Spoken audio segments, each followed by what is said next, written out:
সংসদে আজও আদানি ইস্যুতে হইচই। লোকসভা রাজ্যসভা দুই সভাতেই তুমুল অশান্তি।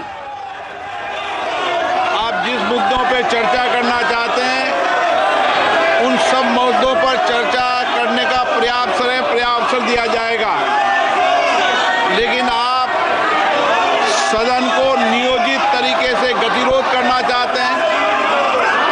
देश की जनता ने बड़ी आकांक्षाओं अपेक्षाओं के साथ आपको সংসদে আজও আদানি ইস্যুতে হইচই। লোকসভা রাজ্যসভা দুই সভাতেই তুমুল অশান্তি। বেলা 12টা পর্যন্ত সংসদের দুই কক্ষের সভা মুলতবি। বিরোধীদের শান্ত করতে স্পিকারের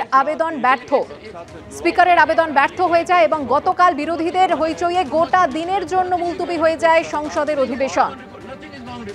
আজও অধিবেশনের শুরুতে একই ছবি।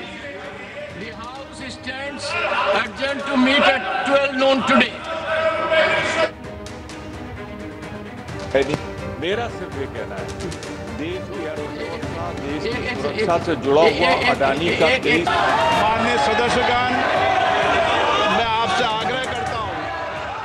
মেটিয়াপুরে বেআইনি বাড়ির একাংশ ভাঙতে পুরকর্মীদের বাধা দেওয়ার অভিযোগ উঠল 137 নম্বর ওয়ার্ডের তৃণমূল কাউন্সিলর ওয়াসিম আনসারির বিরুদ্ধে।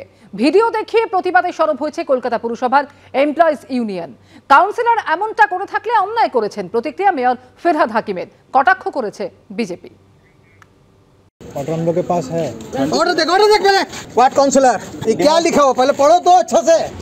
মেটিয়াবুরুজে বাড়ির বেআইনি অংশ ভাঙতে গিয়ে তৃণমূল কাউন্সিলরেরই রোষের মুখে পড়লেন পুরকর্মীরা। বেআইনি বাড়ির একাংশ ভাঙতে পুরকর্মীদের বাধা দেওয়ার অভিযোগ উঠল 137 নম্বর ওয়ার্ডের তৃণমূল কাউন্সিলর ওয়াসিম আনসারির বিরুদ্ধে। तुम लोग कोर्ट का ऑर्डर देखता नहीं अच्छा आता है, हाँ? अभी लगा लो मारेगा तो ये क्या लिखा हो पहले पढ़ो तो अच्छा से। অশ্রাব্য ভাষায় গালিগালাজ থেকে মারধরের হুমকি, বাদ গেল না কিছুই। এই ভাইরাল ভিডিও দেখিয়ে কলকাতা পুরসভার এমপ্লয়িজ ইউনিয়নের দাবি, মঙ্গলবার এই বেআইনি বাড়ি ভাঙতে গেলে দলবল নিয়ে এসে বাধা দেন তৃণমূল কাউন্সিলর ওয়াসিম আনসারি, তাও পুলিশের সামনেই। কলকাতা পুরসভা এলাকায় বেআইনি নির্মাণ ভাঙতে এসে কলকাতা পুরসভার কর্মীদেরই রীতিমতো বাধার সম্মুখীন হতে হলো কলকাতা পুরসভা তৃণমূল কাউন্সিলরের দ্বারা।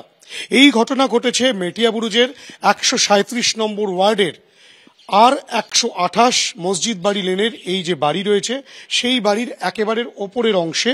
সেখানে গতকাল দুপুরবেলা কলকাতা পুরসভার লোকজন এবং কলকাতা পুলিশ তারা একত্রিত হয়ে তারা এই অংশ ভাঙতে আসে। একজন জনপ্রতিনিধির কাজ নিশ্চিতভাবে রাস্তায় নেমে রোখানো।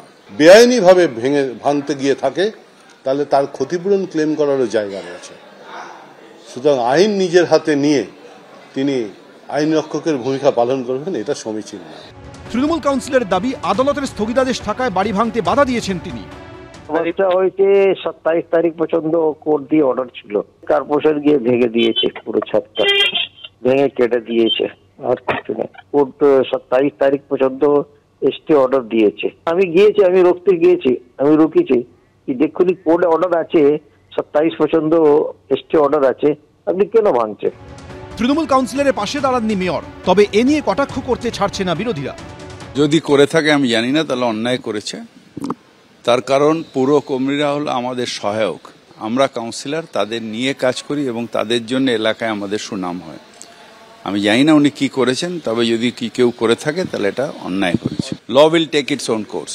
এই ধরনের ভাষা ছাড়া কি ওদের মুখ থেকে কি হরিনাম বেরোবে নাকি? এরা সব ববি হাকিমের সব আত্মীয়, এই সব কাউন্সিলররা। কি নাম জানো? কি আনসারি না কি নাম? কি নাম ওর? ওয়াসিম আনসারি। এই ডিজি বিল্ডিং বা এই যারা বিল্ডিং এর যারা আছেন অফিসাররা যারা আছেন বিল্ডিং ডিপার্টমেন্টের, তাদের ঘাড়ে কটা মাথা যে এরপর তারা কাজ করবেন? এই খারাপ ভাষাটা তো মমতা বন্দ্যোপাধ্যায়ের থেকেই শেখা। এই বাড়ির মালিক আবার আজব সাফাই দিয়েছেন। বেআইনি তো সবাই আছে এখানে, 99% আপনি দেখবেন সবাই বেআইনি আছে। আমাদেরকে খবর দেবে, নোটিশ দেবে ভাঙবার আগে, কিছু দেয় না। পুরো ফোর্স নিয়ে এসে 50টা গাড়ি নিয়ে এসে বাড়িতে ঢুকে ভেঙে দিয়েছে।